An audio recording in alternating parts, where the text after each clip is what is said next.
I want you to picture the very first pioneers of space travel, like when you close your eyes and really think of those early days of space exploration. Who do you see? You're probably visualizing those classic grainy black and white newsreels. Right, exactly. The ticker tape parades down those sunny avenues, the incredibly bulky silver spacesuits, just the sheer unimaginable audacity of a human being strapping themselves to the top of a rocket and blasting out of the Earth's atmosphere. You're thinking of Alan Shepard, maybe. Or John Glenn? Yeah, John Glenn. But I want you to rewind the clock just a little bit further, because the true first responders to the cosmos, the pioneers who actually paved the way for those famous astronauts, they weren't human at all. No, they weren't. And we hold on to this highly sanitized, deeply human-centric memory of how we reached the stars. We remember the human faces and the medals, but we almost entirely overlook the beings who absorbed the absolute highest level of risk when spaceflight was completely unprecedented. It's wild. It really is. We are talking about a history that fundamentally changes how you view those early technological triumphs. It forces you to look at the foundations of the space age through an entirely different lens. And that is exactly the mission of our deep dive today. We have an absolutely fascinating set of insights to guide us through this.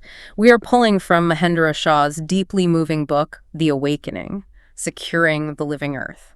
Specifically, we're diving into Chapter 16, Part 1, which is beautifully titled The Partnership of Humans and Animals. Shah isn't just, offering a standard history lesson here. He is challenging some of our most deeply held assumptions.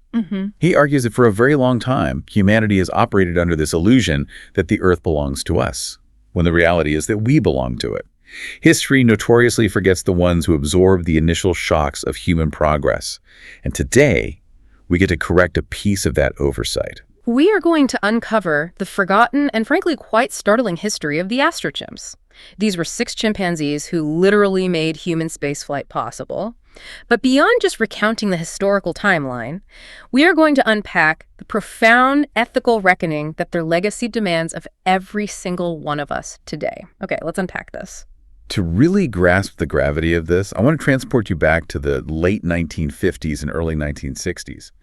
Imagine the high-stakes, incredibly tense environment of the space race. The pressure was immense. Exactly. The Cold War is at its absolute peak, and the pressure to beat the Soviets into orbit is an obsession. We are at Holloman Air Force Base, situated out in the stark, shimmering heat of the New Mexico desert. This was the secretive testing ground, and this is where we meet our 6 unsung heroes. And I want to make sure we actually say their names out loud because, their names weren't printed in the massive tabloid headlines, and you definitely won't find them listed on the big commemorative plaques at launch sites. We are talking about Ham, Enos, Minnie, Roscoe, Tiger, and Rocky. But were these 6 chimpanzees just randomly selected from a local zoo? Like, how did they get there? Not at all. The selection process was as rigorous, if not more so, than the selection of the human Mercury 7 astronauts.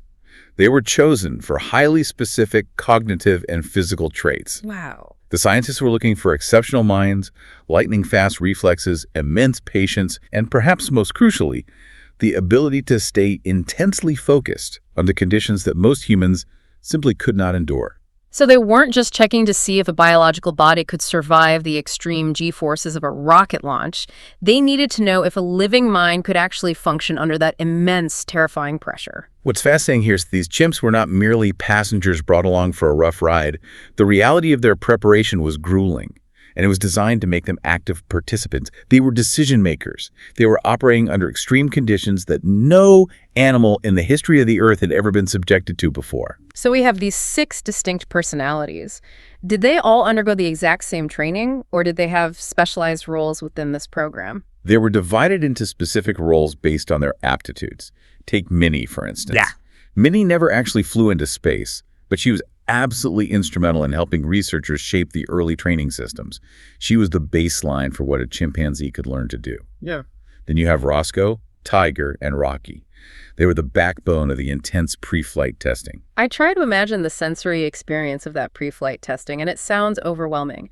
These chimps were strapped into heavy metal chairs and subjected to immense crushing G-forces on rocket sleds. Yeah, rocket sleds in the desert. Just brutal. and they were placed in highly restrictive environments that perfectly mimicked the claustrophobic, dark confines of an early spacecraft. And keep in mind, while they're being physically crushed by these forces, they're being forced to learn and react. They're surrounded by completely unfamiliar blazing lights and deafening sirens. They had to learn visual cues, press specific buttons at the exact right moments, and maintain calm under physical stress, extreme isolation, and eventually the entirely unnatural sensation of weightlessness. It was high-level cognitive performance under torture-level stress. Which brings us to the actual flights, the ultimate culmination of all those hours in the metal chairs. Let's talk about Ham's massive milestone in 1961. Ham was the very first among this elite group to complete a suborbital flight. Think about what a suborbital flight actually entails. Ham essentially flew a massive, terrifying parabolic arc. Yeah. He is strapped into this tiny capsule, the rocket ignites with an earth-shattering roar, and he is launched violently out of the atmosphere, grazing the edge of space before plummeting right back down into the ocean. It's like the ultimate high-speed roller coaster drop, but you're strapped inside a tin can. And the critical part of Ham's mission is that he didn't just sit there paralyzed by fear. Mid-flight, while hurtling through the edge of the atmosphere, he was actively working. He was pressing levers and responding to electrical signals just as he had been trained to do back in New Mexico. The scientific imperative for that cannot be overstated. Before NASA could even consider strapping a human into a rocket, they desperately needed empirical proof.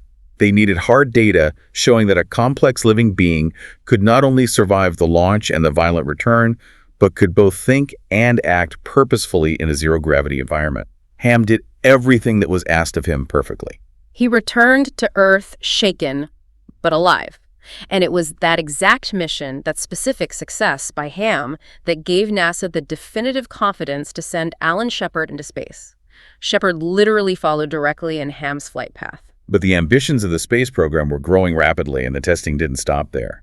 Later that same year, Enos made his historic flight. And Enos's mission was fundamentally different from Ham's in its scope. How so? It was exponentially longer, is far riskier, and it was vastly more complex. Enos didn't just go up and come down, he went orbital. Meaning, he achieved the speed necessary to continuously fall around the Earth. We are talking about circling the entire globe twice at speeds that would melt the paint off a commercial jet.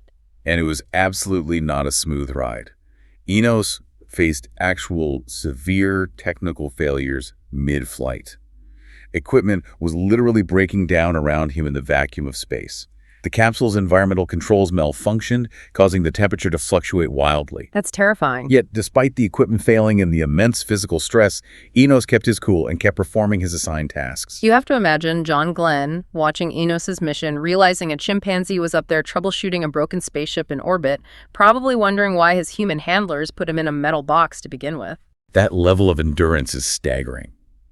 What Enos achieved proved beyond a shadow of a doubt that longer orbital missions were scientifically possible and survivable.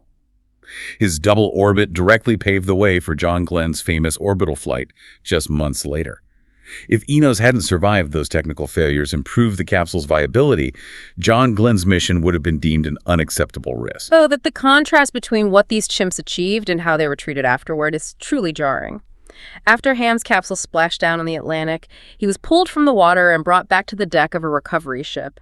For a fleeting moment, there was a national celebration. Right, the photos. Photographs were snapped, including the famous image of Ham's post-flight smile, which we definitely need to talk about.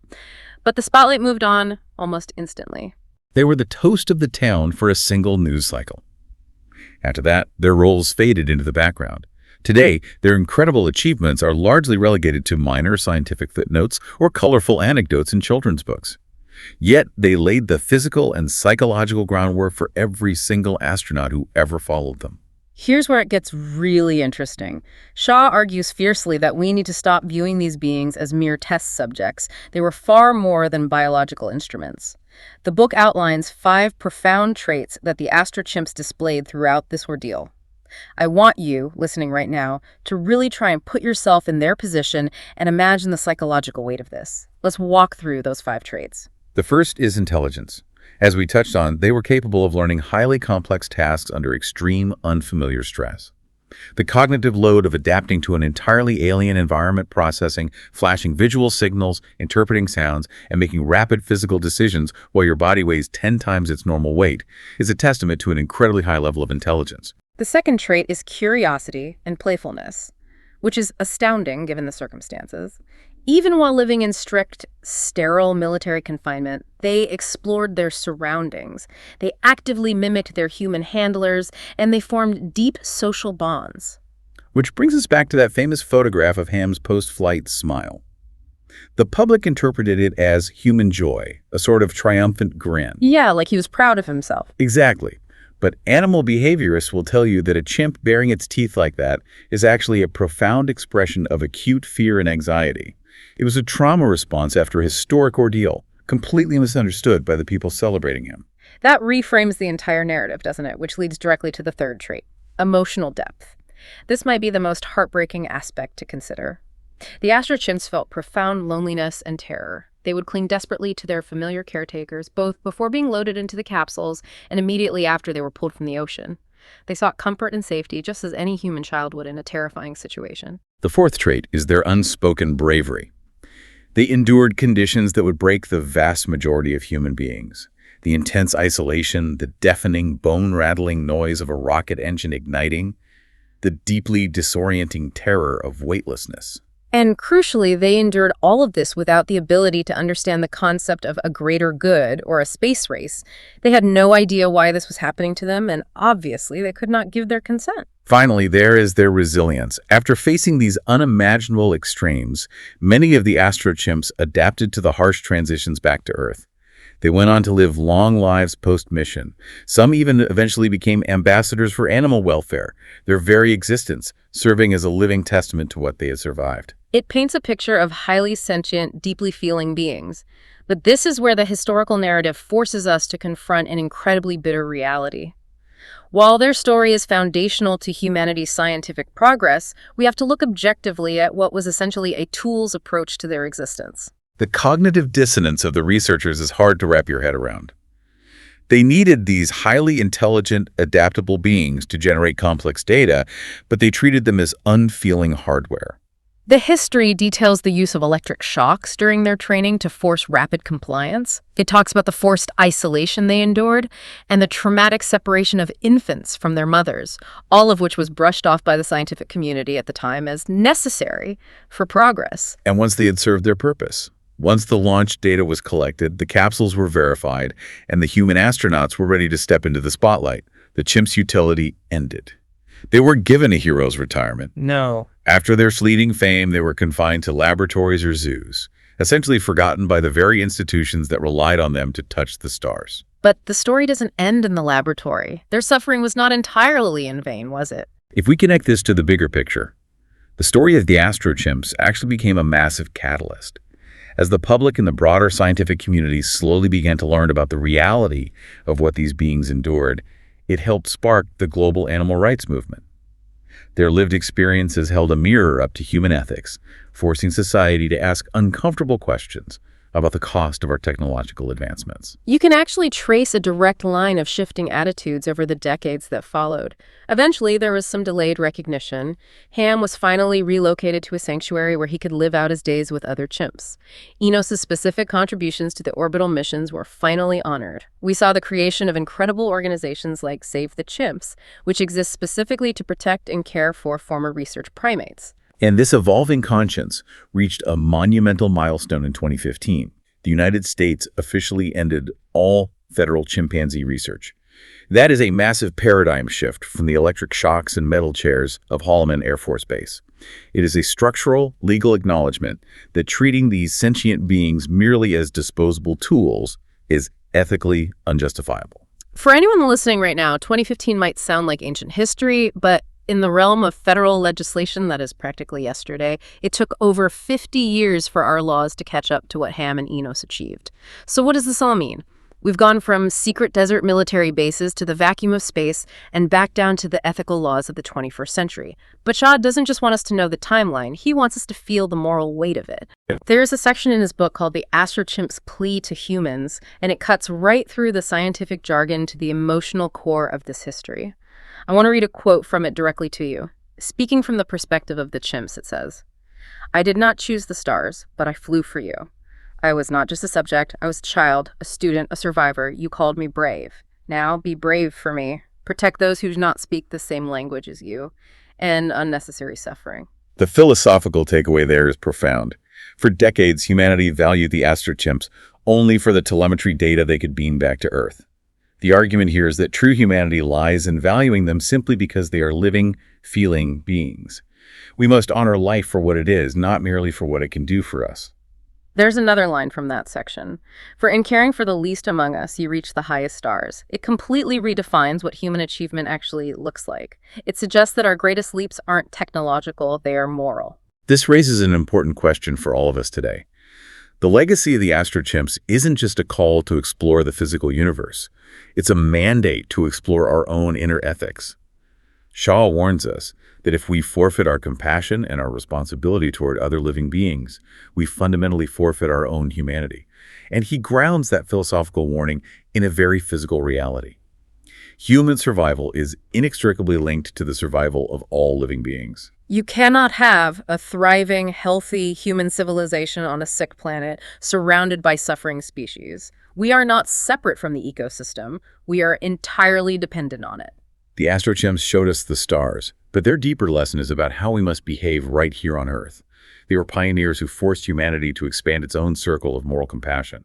Their story demands that we look at the natural world not as a collection of resources or test subjects to be exploited, but as a community of beings that we are obligated to protect. It really is an incredible journey to reflect on. We started this deep dive looking at those metal chairs in the New Mexico desert, imagining the sensory overload and the fear. We rode the rockets up into the silence of space with Ham and Enos, beings who had absolutely no say in their historic destinies. And we followed their legacy back down to Earth, tracking how their unspoken bravery eventually helped tear down the very institutions of animal testing that used them. It's a full circle. Which leaves us with a massive, fascinating thought to chew on as we wrap up today. I want to leave you with a question that builds on everything we've just discussed. Go for it. As humanity looks up at the night sky today, dreaming of colonizing Mars, building lunar bases with the Artemis program, and venturing deeper into the solar system than ever before, we have to ask ourselves, who will we take with us on that next great leap? Will we carry other species alongside us as true, respected partners in what the author calls a covenant of beings in harmony?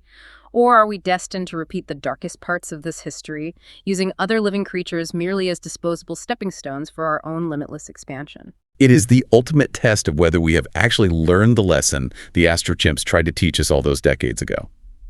Thank you so much for joining us on this exploration today. We hope this deep dive into the forgotten history of Ham, Enos, Minnie, Roscoe, Tiger, and Rocky has given you a totally new perspective the next time you look up at the night sky. Take care of yourselves and take care of the world around you.